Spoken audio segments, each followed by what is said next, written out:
And welcome back to another video here from the Off-Grid Garage. It is another late night show. Well, actually not. It is only 8:15. So it's all good. I'm getting my regular sleep. Don't you worry. Okay, tonight with another test as requested by quite a few people actually. We wanna make some tests with the active Haltech balancer. Don't even know where it is. Yeah. And thank you so much for all your comments under the last video where we tested the Delhi BMS here with our multimeter setup, and we could find out that it only balances one cell, only the highest cell, and only while charging, and only while, well, you know the story. If not, watch this video here. Many of you have requested another test while we have this all set up here on the workbench with the Haltech active balancer, or the Hankzor active balancer, flying capacitor balancing version 1.7. What is my toasty actually here? It is 1.72. And we want to find out how this is actually balancing. Some people say these balancers are only pushing the energy from one cell to the next one until it reaches the one with the lowest voltage. Other people say they are pushing the energy from the highest directly to the lowest. So tonight we will find out how this one is actually balancing. And as a bit of a bonus, I've got another balancer here. This one is a capacitive. This is not a capacitive. This is an inductive balancer for S1. Yeah, this is the one. This is an 1.2 amp active balancer energy transfer board 3S to 17S. So this one has a working balance from 2.2 to 4.5. Lithium iron phosphate, LiPo, lithium ion, LTO, battery universal. So interesting with this one is it starts balancing when the balance deviation is larger than 100 millivolts. And it stops balancing when the deviation is lower than 30 millivolts. And then it balances with 0 to 1.2 amps. And if it doesn't balance, it uses only 20 microamps, apparently. Okay, so I want to test this one here as well. But we will start with the Haltech balancer here and see how this one works. Because we don't have an app for these balancers here, we need to measure the voltage somehow to see what cell is actually the highest. And I have bought the battery, the Battery Go 8S. It's a little battery monitor tester or something. Apparently this one can balance as well. And I have just connected it to our battery here. It is already turned on. And we can see, if it's not reflecting like here, we can see the 4 voltages here of our batteries. You can almost see nothing. It shows us the overall voltage of the whole pack, the deviation across all cells, the battery chemistry, and the state of charge, what it calculates. And here on the right hand side we can see the single voltages of each cell. And cell number 3 is the highest, as always, with our tests here. Okay, so I probably need the other camera to film this one, because this is a bit hard to see here with the GoPro. And if I hold it like this, you can't see shit anymore. Okay, let me get the other camera and we set everything up and then we go. So I've got my other camera set up here as well.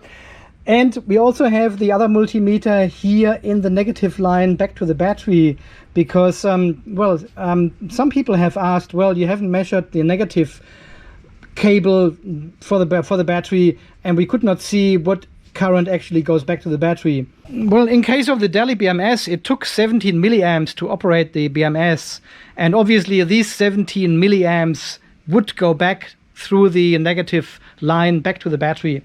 But to show this again, I have now put this one here in the negative line, and we can see we've got here positive 56 milliamps. This is what the Bat Go uses at the moment, and we can see this current is going back with a negative symbol here back to the battery. So the Battery Go operates on 12 volts, and there's no current on any of the other balance leads here to the Bat Go. Apparently you can go into the menu here, and here we can see start balance. So if we If we turn this on, it turns green. And now we can see, yeah, what can we actually see now? Well, we've got still our 50 milliamps coming from the whole battery, and we've got another 40 milliamp coming from cell number 3, but there's nothing here from the other two batteries. But and then it turns off. Turns off quickly. And then the current going back to the battery is 105 milliamps now. So it looks like it is balancing all three batteries now. So this one still shows our supply as before, but current is coming from cell number 3, but it's not going back to cell number 3, to the negative terminal, but it is going back to the main negative terminal. So it looks like it is actually balancing number 1, 2 and 3 at the same time. That is interesting. And it would make sense because cell number 4 is our lowest cell, and we can see 1, 2 and 3 are actually have a red symbol. This is stupid here. Have a red symbol, and these are our high cells. So it is balancing all three cells at the same time. When it looks like the battery go does a better job in balancing than the DALI BMS. See, and the battery go would now balance your battery pack without even a charger being connected. It doesn't need a charge current or something to work. It just works by, well, turning on the balance function, like in other BMSs we have seen, you know. Okay, we have turned off the balancer again, and we can see there's no current coming from any cell, and this is only this one shows us the overall consumption of the battery go. All right, let me connect the balancer now, and then we get started here. Got a thunderstorm coming in. We've got two of the brave watchdogs already here. You can hear the thunder in the far, far distance. They are here immediately. Okay, this is getting a little bit complicated now, at least when I'm editing this video, because I need to get this all on one screen. I will put the bat go somewhere over here, and we don't need to see anything else. This gives us the voltages. And what I have done is now I have set all the ampere meters to 10 amps, because our active balancer here can balance with up to 5 amps. And of course the 200 milliamps are not sufficient anymore. So they are all on 10 amps. Just checking again. I need to connect them to the other socket here as well. And this one here needs to be on 20 amps. And we use the 20 amp plug. Okay, we still can see the 60 milliamps here coming in from the battery to power our battery go. Okay, so we've got the voltages here, and I will now connect. I need to press this button from time to time. It's just insane.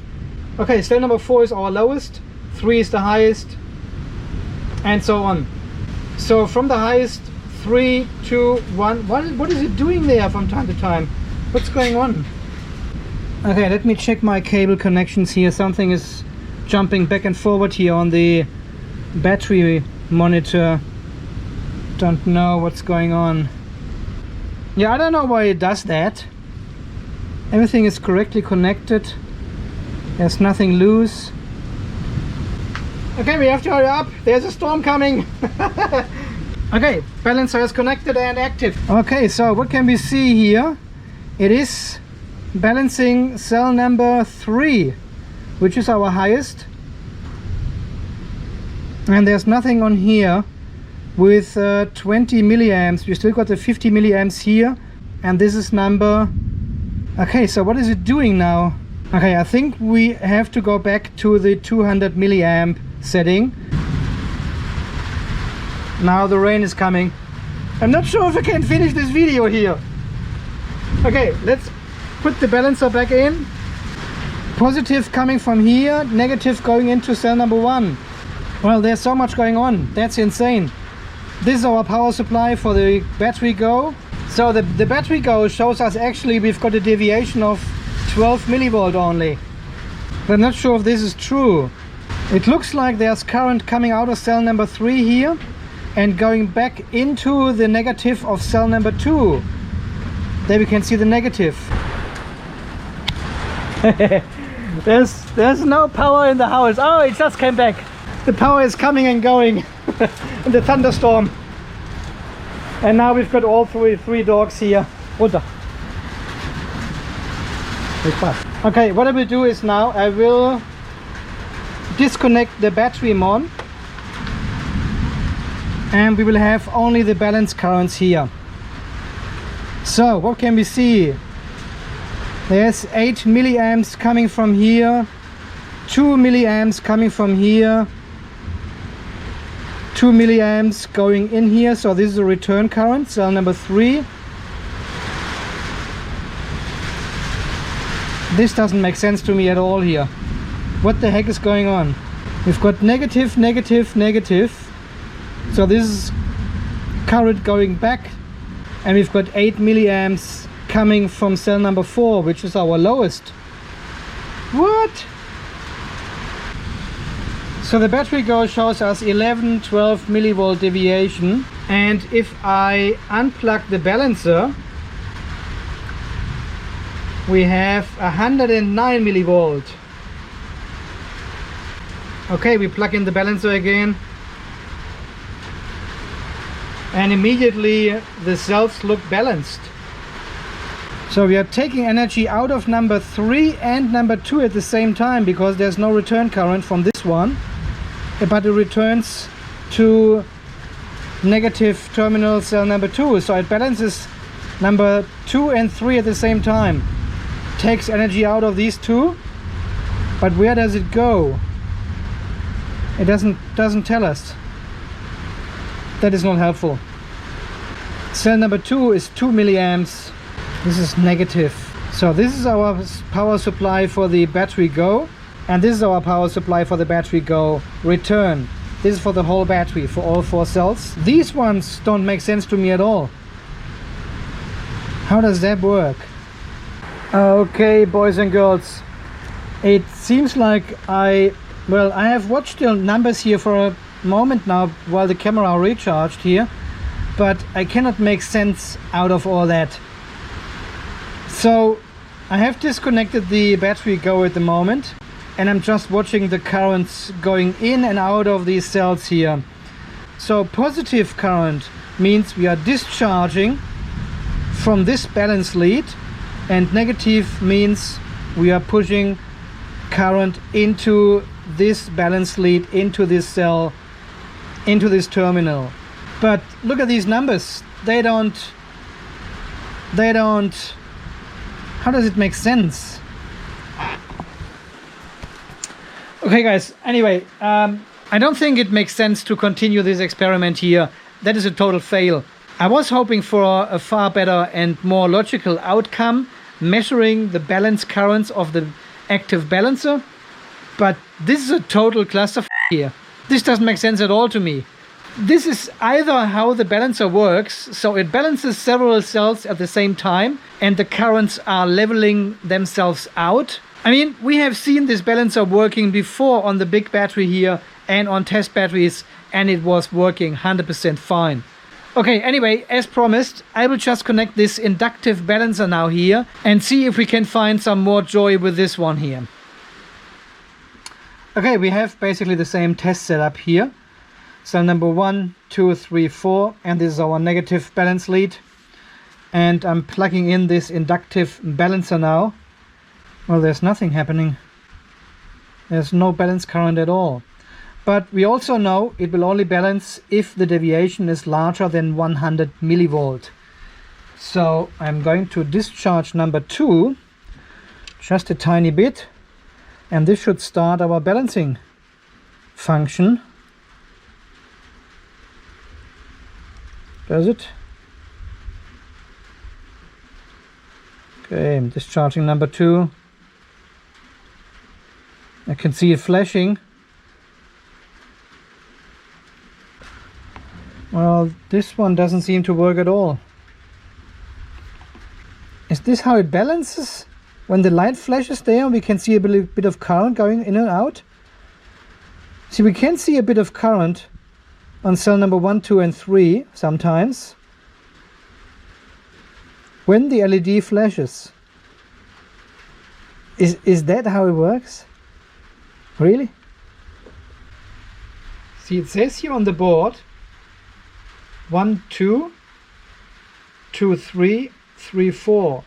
This is balancing between 1 and 2, between 2 and 3, and between 3 and 4. This is what these LEDs down here mean. Okay, so it's now balancing between 1 and 2. And we can see the currents. Is this really how it works? Okay, I'm just charging up number 1 a bit to increase the voltage. I just want to see if we get any balancing here happening at all. So it's trying to take energy away from number 1 and put it in number 2.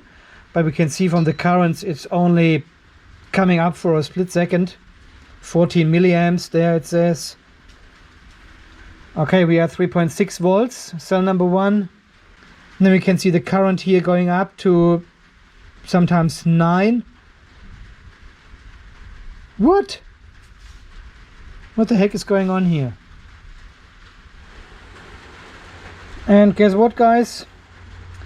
I have taken out all the ampere meters now. They're here on a pile. And connected all the balance leads directly to the battery terminals. And now the balancer is working. See, it balances between 1 and 2.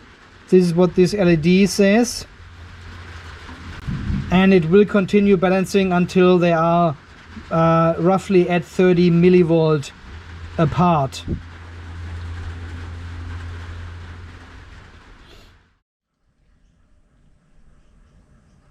Well, it is now the next day after our nightmare with the testing yesterday here. And someone of you left 2 comments under the last couple of videos here in regards to the measurement with the multimeters here in line with the balance cables. And he said basically, well, the internal resistance of these multimeters is far higher than the internal resistance of the cell. So I thought we are doing some testing around this morning, and because I was just curious, how much internal resistance do we have for the cell and for the multimeter? What's the difference? Is it really that high? And I've got my internal resistance meter here. And let's see if we can measure the internal resistance of one of these meters here. Here it is, all zeros. And okay, this could be a little bit difficult now. Okay, I've got my multimeter on 200 milliamps again. And let's see what our internal resistance is at that. 1.5 ohms. It is 1.56 ohms. So this is including cables, crocodile clamps, terminal resistance. And if I just measure here, for example, cell number 3 now again, just here on the terminal, to give us an idea, we've got 12.8 milliohms. So that means that we have 120 times more resistance when we put a multimeter in line with the cell. I think this is the reason we didn't see any balancing happening yesterday with the Hankzor balancer here. And also the inductive balancer did not work correctly. It flashed only for a split second, and we could see a few milliampere going in and out. So let's try something out. Okay, turn on the charger. You can see we've got 40 millivolt deviation here, which should increase now. We're charging with 960 milliamps. There's still nothing here. Okay, so now we have cell number 1 over 3.5 volts, and we can see the balancer has turned on. It is shuffling energy from cell number 1 to cell number 2. And we just measure the balance leads with our amp meter as we have done it before. You want to see that's 1.3 amps coming out of number 1 into the balancer. And now balancing from 3 to 2 has commenced as well. And we can see here another 500 milliamps coming out of cell number 3. And this all goes into cell number 2, which is being charged with 1.4 amps. So now we can see the balancer is working just fine. So all 3 balancing channels are turned on now. Is it getting hot actually? No, not at all. So this balancer seems to work as well. It is just not as good because, well, it starts balancing at 100 millivolt deviation and then it stops again at 30 millivolt deviation. It could go a little bit further down, that would be ideal. But apart from that, it seems to work as well. It is just not the latest and greatest. But I like it has actually LEDs here and you can see what is going on just without measuring anything. Okay, let's take this one off and put the Hankzor balancer on. Yeah, we've got a light here. So this one has no LEDs at all, unfortunately. I always thought these ones here are LEDs and it shows here the activity, but no, it's not. So we don't know what it is doing now. We just have to measure everything and see what's going on. Cell number 1, there is no activity here. Ah, hang on, this is the wrong... No, hang on. Ah, I need this one here. Sorry, wrong cable. 730 milliamps coming out of number 1. 730 milliamps going into number 2.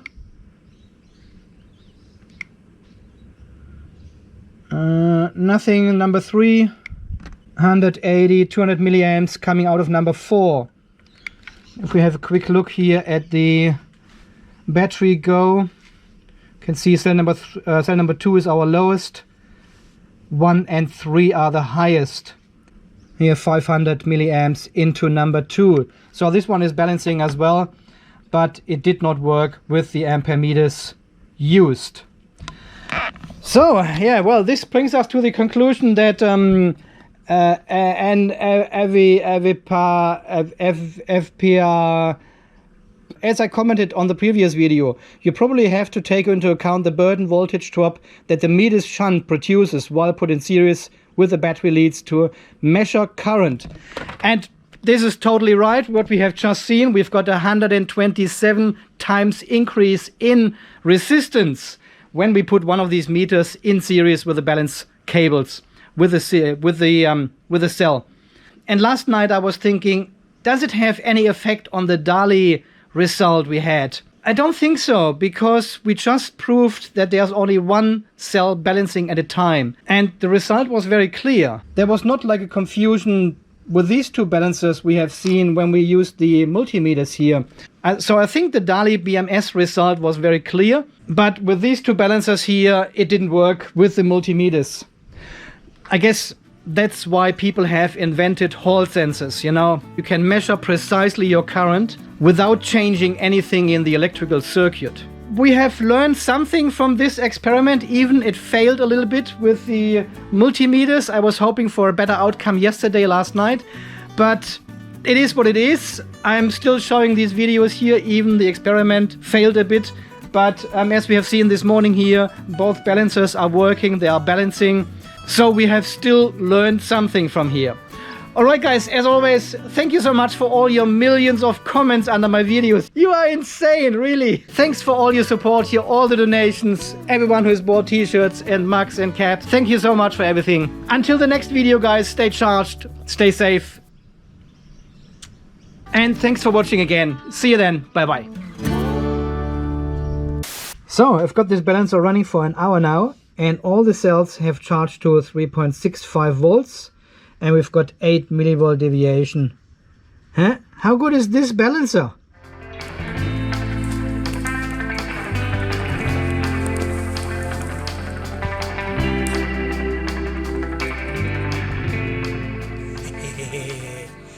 They're coming back. There's another one. Just over here. Taking a bath. And there's a little froggy. There's another one. I don't know what kind of frog that is. Nightlife in the pond. Hey buddy.